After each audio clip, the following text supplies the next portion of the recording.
নাগরিকতার অধ্যায় মোটামুটি শেষ করেছি আমরা 4টি পার্টের মধ্য দিয়ে। ক্লাস 11 প্রথম সেমিস্টার। তোমাদের তৃতীয় অধ্যায়ে যে নাগরিকতা বিষয়টি রয়েছে সেই বিষয়টি আমরা আলোচনা করেছি 4টি পার্টের মাধ্যমে।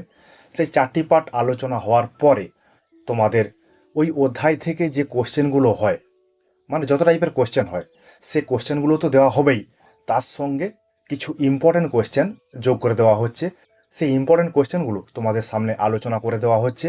সেই ইম্পর্টেন্ট কোশ্চেনগুলো অবশ্যই দেখবে, কারণ এই অধ্যায় থেকে তোমাদের 7টি কোশ্চেন পড়বে। এমসিকিউ যে বিভিন্ন রকমের হয়, সেই বিভিন্ন রকমের এমসিকিউ দিয়েই একটা কিন্তু ইম্পর্টেন্ট কিছু কোশ্চেন রেডি করে দেওয়া আছে, কিছু প্রশ্ন রেডি করে দেওয়া আছে, তার সঙ্গে অ্যান্সার দেওয়া আছে। এবং এই অধ্যায় থেকে যত রকমের কোশ্চেন হতে পারে, মানে সিম্পল এমসিকিউ, সেই এমসিকিউর পিডিএফ দেওয়া থাকবে। সেই পিডিএফে পাসওয়ার্ড দেওয়া থাকবে। সেই পাসওয়ার্ড তোমরা নাগরিকতার যে 4টি পার্ট আলোচনা করেছি সেইখানে কোনো না কোনো পার্টে পাসওয়ার্ডটি দেওয়া থাকবে। সেইখানে তোমরা পাসওয়ার্ডটি সংগ্রহ করে এই পিডিএফটি ওপেন করতে পারবে। ঠিক আছে, চলো তাহলে আমরা দেখে নেই আমাদের আলোচনা, মানে যে ইম্পর্টেন্ট কোশ্চেনগুলো আছে সেই কোশ্চেনের আলোচনাতে। তাহলে তৃতীয় অধ্যায় নাগরিকতা, ফার্স্ট সেমিস্টার, ক্লাস 11। প্রথম কোশ্চেন, প্রথম কোথায় নাগরিকতা সম্পর্কে ধারণা গড়ে ওঠে? অ্যান্সার হবে প্রাচীন গ্রিসে, মানে কয়েক দাগের অপশানটি। 2 দাগের কোশ্চেন, কাদের প্রাচীন গ্রিসে নাগরিক বলে বিবেচিত করা হতো? ঘয় দাগের অপশান ধনী ও জ্ঞানী পুরুষদের। 3 দাগের কোশ্চেন, নাগরিক হলেন সেই ব্যক্তি যিনি ন্যায় প্রশাসনে অংশগ্রহণ করেন এবং কোনো প্রশাসনিক পদের অধিকারী। উক্তিটি করেছেন কে? উক্তিটি করেছেন অ্যারিস্টটল। অপশান ঘ। 8 দাগের question, citizenship and social class গ্রন্থটির লেখক কে? গ্রন্থটির লেখক ক্ষয়ের দাগের অপশান টি.এইচ. মার্শাল। 5 দাগের কোশ্চেন, কোনো একটি রাষ্ট্রের প্রতি অনুগত ব্যক্তিদের বলা হয় সেই রাষ্ট্রের। ক্ষয়ের দাগের অপশান দেশবাসী। পরের কোশ্চেন, ভারতে বসবাসকারী ব্রিটেনের মানুষজনকে কি বলা হয়? ভারতে বসবাসকারী ব্রিটেনের মানুষ। তাহলে এটা অবশ্যই গয়ের দাগেরটা হবে অ্যান্সার বিদেশি। 7 দাগের কোশ্চেন, এই লাইনটা একটু ভুল লেখা রয়েছে। এই লাইনটি হবে একটি রাষ্ট্রের সঙ্গে যেসব রাষ্ট্রের সম্পর্ক শত্রুতাপূর্ণ সেসব রাষ্ট্রের নাগরিকরা হলেন। ঠিক আছে, এটা হবে শত্রুভাবাপন্ন বিদেশি। ক্ষয় দাগের অপশানটি। 8 দাগ, গুরুতর অপরাধের কারণে রাষ্ট্র আইন অনুসারে কাদের মৃত্যুদণ্ড দিতে পারে? ক্ষয় দাগের অপশান নাগরিককে। 9 দাগের কোশ্চেন, বিদেশিরা কোন অধিকার ভোগ করতে পারে না? বিদেশিরা গয় দাগের অপশানটি রাজনৈতিক অধিকার ভোগ করতে পারে না।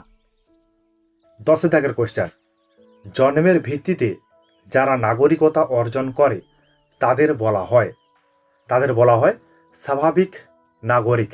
ক্ষয় দাগের অপশানটি। 11 দাগের কোশ্চেন, যারা রাষ্ট্র কর্তৃক অনুমোদনের মাধ্যমে নাগরিকতা অর্জন করে তাদের কি বলা হয়?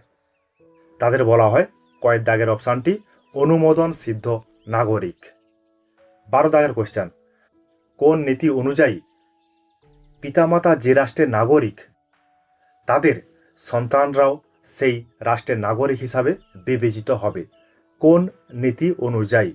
এটা হবে রক্তের সম্পর্ক নীতি অনুযায়ী। গয় দাগের অপশানটি। 13 দাগের কোশ্চেন, নাগরিকতা অর্জনের ক্ষেত্রে রক্তের সম্পর্ক নীতি অনুসৃত হয় কোন দেশে?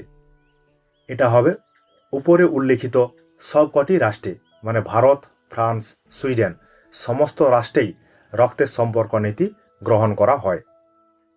14, নাগরিকতা অর্জনের ক্ষেত্রে জন্মস্থান নীতি অনুসৃত হয়। জন্মস্থান নীতি কোথায় অনুসৃত হয়? ক্ষয় দাগের অপশানটি মার্কিন যুক্তরাষ্ট্রে। 15, অনুমোদন সিদ্ধ নাগরিক ও জন্মসূত্রে নাগরিকের মধ্যে পার্থক্য করা হয় কোন দেশে? জন্মসূত্রে এবং অনুমোদন সিদ্ধ নাগরিকের মধ্যে পার্থক্য করা হয় গয়ের দাগের অপশান বেলজিয়ামে। 16 সমষ্টিগত নাগরিকতা অর্জন পদ্ধতি চালু আছে কোথায়, মানে কোন দেশে সমষ্টিগত নাগরিকতা অর্জন পদ্ধতি চালু রয়েছে। 17 দাগের কোশ্চেন, ভারতের সংবিধানের কত নম্বর ধারা অনুযায়ী নাগরিকতা সম্পর্কিত ক্ষমতা পার্লামেন্টের হাতে অর্পণ করা হয়েছে।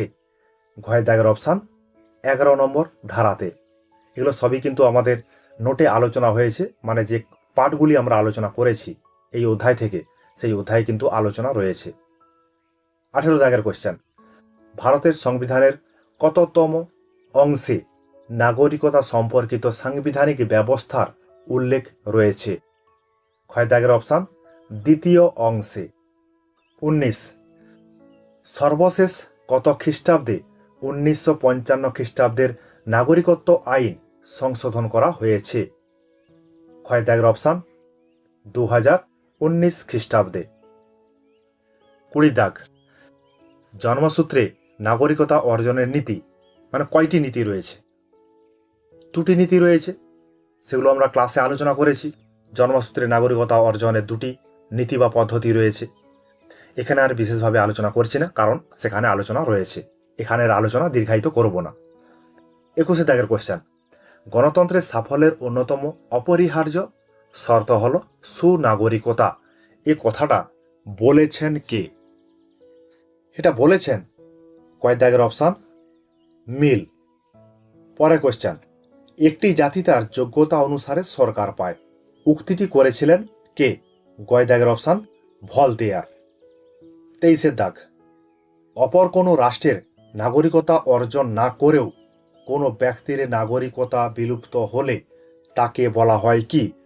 গয় দাগের অপশান রাষ্ট্রহীন ব্যক্তি। 24 বাংলাদেশের রাষ্ট্রহীন ব্যক্তি বলা হয় কাকে? কয় দাগের অপশান তসলিমা নাসরিনকে বাংলাদেশের রাষ্ট্রহীন ব্যক্তি বলা হয়। 25 দাগ, 2019 সালের ভারতীয় নাগরিকত্ব আইনে কোন কোন ধর্মীয় জাতি ভারতের নাগরিকতা লাভ করবে? গয় দাগের অপশানটি অ্যান্সার হবে হিন্দু, শিখ, বৌদ্ধ, জৈন, খ্রিস্টান, পার্সি। এই 6টি জাতির মানুষ ভারতের নাগরিকতা লাভ করতে পারবে 2019 সালের ভারতীয় নাগরিকতা আইন অনুসারে। দেখো এখানে 26 দাগে একটি স্তম্ভ আছে, ক স্তম্ভের সঙ্গে খ স্তম্ভ মিলাতে হবে। তাহলে আমরা মিলিয়ে দেখি স্তম্ভটাকে কার সঙ্গে কার মিল রয়েছে। তাহলে 1 দাগে আছে ব্রিটেন, মার্কিন যুক্তরাষ্ট্র, আর্জেন্টিনা। এটার সঙ্গে কি সম্পর্ক রয়েছে? এটার সঙ্গে জন্মস্থান নীতি যুক্ত রয়েছে। আমরা পড়ে এসেছি, কিন্তু এইভাবেই কোশ্চেনগুলো হবে, তোমাকে আইডিয়া করে লাগাতে হবে। তাহলে 1C ভারত, মার্কিন যুক্তরাষ্ট্র, ইংল্যান্ড, এটা কার সঙ্গে যুক্ত আছে? এটা যুক্ত আছে রক্তের সম্পর্ক নীতি ও জন্মস্থান নীতি, উভয় নীতির সঙ্গেই যুক্ত রয়েছে। 3 রয়েছে চীন। চীনে কি করে? বিদেশিদের আশ্রয়দানের সুবিধা রয়েছে। এটা কিন্তু একটা কোশ্চেন পড়ে, কোন রাষ্ট্র বিদেশিদের আশ্রয়দানের সুবিধা প্রদান করে? চীন অ্যান্সার হবে। তারপরে রয়ে গেল 4টা ভারত, ফ্রান্স, সুইডেন। এখানে কি রয়েছে? রক্তের সম্পর্ক নীতি। তাহলে দেখো 1C 2D কোথায় আছে দেখি, নিচে বিকল্পগুলো দেওয়া আছে, সেই বিকল্পগুলো থেকে আমাদের খুঁজতে হবে। তাহলে 1C 2D একটাই রয়েছে, কয়েক দাগেরটা 1C 2D 3A 4B, এটাই কিন্তু অ্যান্সার হবে। পরে চলে আসি, এখানে আরেকটা স্তম্ভ রয়েছে, ক স্তম্ভের সঙ্গে খ স্তম্ভ মিলাতে হবে। এখানে রয়েছে জন্মসূত্র পদ্ধতি। এর মাধ্যমে কি হয়? নাগরিকতা অর্জনের কিন্তু এটা একটা পদ্ধতি। 2 রয়েছে দ্বৈত নাগরিকত্ব গ্রহণ। দ্বৈত নাগরিকত্ব গ্রহণ মানে হচ্ছে নাগরিকত্ব বিলোপের পদ্ধতি। রাষ্ট্রীয় কর্তব্য পালন, এটা কি? সুনাগরিকতার লক্ষণ। অজ্ঞতা কি আছে? সুনাগরিকত্বের প্রতিবন্ধকতা। তাহলে 1C 2D একই রকম, আগেটা যেমন দেখলাম সেই রকম। তাহলে 1C 2D 3A 4B কয়ের দাগেটাই কিন্তু অ্যান্সার। পরে 28 দাগের আরেকটি স্তম্ভ রয়েছে, স্তম্ভ ক স্তম্ভ খ এর সঙ্গে মেলাতে হবে। এখানে স্পষ্টভাবে দেওয়া আছে ভারতীয় সংবিধানের ধারা, সেই ধারার সঙ্গে এই পাশে কোনটার সঙ্গে মিল হয়, এই মিলটা আমাদের দেখতে হবে। তাহলে নাগরিকতার সংজ্ঞা কোথায় দেওয়া আছে, কত নম্বর ধারাতে দেওয়া আছে? নাগরিকতার সংজ্ঞা দেওয়া আছে 5 নম্বর ধারাতে। নাগরিকতা সম্পর্কে ভারতীয় পার্লামেন্টের ক্ষমতা, এটা দেওয়া আছে 11 নম্বর ধারাতে। 3 আছে পাকিস্তান থেকে ভারতে আগত ব্যক্তিদের নাগরিকত্বের শর্তাবলী, এটা আছে 6 নম্বর ধারাতে। এবং বিদেশে বসবাসকারী ভারতীয়দের ভারতের নাগরিকত্ব যে বিধানসমূহ, এটা রয়েছে 8 নম্বর ধারাতে। তাহলে 1D 2C 1D 2C দেখি কোথায় রয়েছে? 1D 2C 3B এবং হচ্ছে 4A, এটাই কিন্তু এর অ্যান্সার। ঘয়ের দাগেরটা অ্যান্সার হবে এই কোশ্চেনটির, মানে এই স্তম্ভ মেলানোর যে কোশ্চেনটা রয়েছে, এটাই এর অ্যান্সার। 29 দাগে কি আছে? ঠিক ভুল নির্ণয় করো। প্রাচীন গ্রিসে কাদের নাগরিকত্ব বা নাগরিকতা ছিল না? এখানে অপশান দেওয়া আছে কৃতদাস, মহিলা, পুরুষ, শিশু। তাহলে আমরা সবাই জানি প্রাচীন গ্রিস দেশে নাগরিকতা ছিল পুরুষদের। তাহলে কোশ্চেনের পরিপ্রেক্ষিতে পুরুষ ভুল হবে, মানে 3 ভুল। দেখি কোথায় রয়েছে, আর সব কিন্তু ঠিক। গয়ের দাগের অপশানটি দেখো, 1, 2, 4 সঠিক এবং 3 ভুল। কোশ্চেনটা ভালো করে পড়বে, প্রাচীন গ্রিসে কাদের নাগরিকতা ছিল না? তাহলে সেগুলোই ঠিক হবে, যাদের ছিল না। কৃতদাস, মহিলা, শিশু, এদের কিন্তু নাগরিকতা ছিল না। 30 দাগের কোশ্চেন, ঠিক ভুল নির্ণয় করো। সুনাগরিকতার পথে প্রতিবন্ধকতাগুলি হলো। 1 আছে নির্লিপ্ততা, সুশিক্ষা, স্বার্থপরতা, রাজনৈতিক সক্রিয়তা। তাহলে প্রতিবন্ধকতাগুলি কি কি? তাহলে প্রতিবন্ধকতা হচ্ছে নির্লিপ্ততা আর স্বার্থপরতা, এটাই কিন্তু ঠিক, আর বাকিগুলো কিন্তু ভুল হবে। তাহলে 1, 3 সঠিক, 2, 4 ভুল। কোশ্চেনের পরিপ্রেক্ষিতে কিন্তু অ্যান্সার হবে, মাথায় রাখবে। 31 দাগে আরেকটি রয়েছে, ঠিক ভুল নির্ণয় করো। সমষ্টিগত অনুমোদনের মাধ্যমে নাগরিকতা লাভ করেছে এমন রাষ্ট্রগুলি হলো। তাহলে পশ্চিমবঙ্গ, সিকিম, পন্ডিচেরি মানে বর্তমানে যেটা পুদুচেরি বলা হয়, গোয়া, দমন, দিউ। তাহলে এখানে কি বলা আছে? সমষ্টিগত অনুমোদনের মাধ্যমে নাগরিকতা লাভ করেছে। তাহলে পশ্চিমবঙ্গ বাদে আর সবগুলোই কিন্তু ঠিক। দেখো কোথায় অপশানটা আছে, পশ্চিমবঙ্গ কোথায় আছে? 1 নম্বরে। দেখো পশ্চিমবঙ্গ মানে 1, এখানে 1 নম্বরে রয়েছে, যেটা ভুল। তাহলে বাকিগুলো ঠিক, তাহলে ঘয়ের দাগেরটা অ্যান্সার হবে। 32 নিচের বিবৃতিগুলির মধ্যে সম্পর্ক নির্ণয় করো। বিবৃতি এ এবং হচ্ছে কারণ আর দেওয়া আছে। নাগরিকদের একটি রাষ্ট্রের পূর্ণ নাগরিক বলা হয়, বিবৃতি এতে এটা বলা রয়েছে।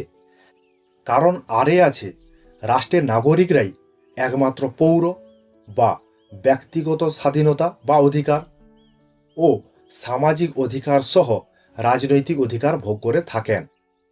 এখানে কি বলা আছে? রাষ্ট্রের নাগরিকরাই রাজনৈতিক অধিকার ভোগ করে থাকেন। তাহলে কারণ আর কিন্তু ঠিক, তার সঙ্গে বিবৃতি এও ঠিক, মানে অ্যান্সার হবে কয়েক দাগেরটা। এ ও আর উভয়ই সঠিক এবং আর হলো এর সঠিক ব্যাখ্যা। মানে কারণের পরিপ্রেক্ষিতে এ কিন্তু মানে বিবৃতি এ ঠিক আছে, এই জন্য অপশান ক এটার অ্যান্সার। 33 দাগের কোশ্চেন, একই রকম কোশ্চেন রয়েছে। বিবৃতি এ ভারতে অনুমোদন সূত্রে প্রাপ্ত নাগরিকতা ও জন্মসূত্রে প্রাপ্ত নাগরিকতার মধ্যে পার্থক্য করা হয়। কারণ আরে বলা আছে ভারতে নাগরিকত্বের নীতি স্বীকৃত হয়েছে। ভারতে কিন্তু অনুমোদন সিদ্ধ নাগরিক এবং জন্মসূত্রের নাগরিকতার মধ্যে পার্থক্য করা হয় না, ঠিক আছে, এই জন্য এটা ভুল। কিন্তু কারণ আর এটা কিন্তু ঠিক, এই জন্য অপশান ঘ এটার অ্যান্সার। এ ভুল কিন্তু আর সঠিক। 34 দাগের কোশ্চেন, বিবৃতি এ এবং কারণ আর নাগরিক কর্তব্যকে দুভাগে ভাগ করা যায়। কারণ আরে আছে, নাগরিকদের মৌলিক অধিকারের সঙ্গে মৌলিক কর্তব্যের ধারণা অতপ্রতভাবে জড়িত। এখানে কারণ আর ভুল, কিন্তু বিবৃতি এ ঠিক, সেই জন্য গয়ের দাগের অপশানটি অ্যান্সার হবে এ ঠিক কিন্তু আর ভুল। এরপরে রয়েছে 35 দাগে বেমানান খুঁজে বের করো। নাগরিক ও বিদেশিদের মধ্যে সাদৃশ্য অন্তর্ভুক্ত নয়, মানে বৈসাদৃশ্য খুঁজতে হবে। দেখো এখানে অপশানগুলো দেওয়া আছে, অপশানগুলো তোমরা একটু পড়ে নেবে।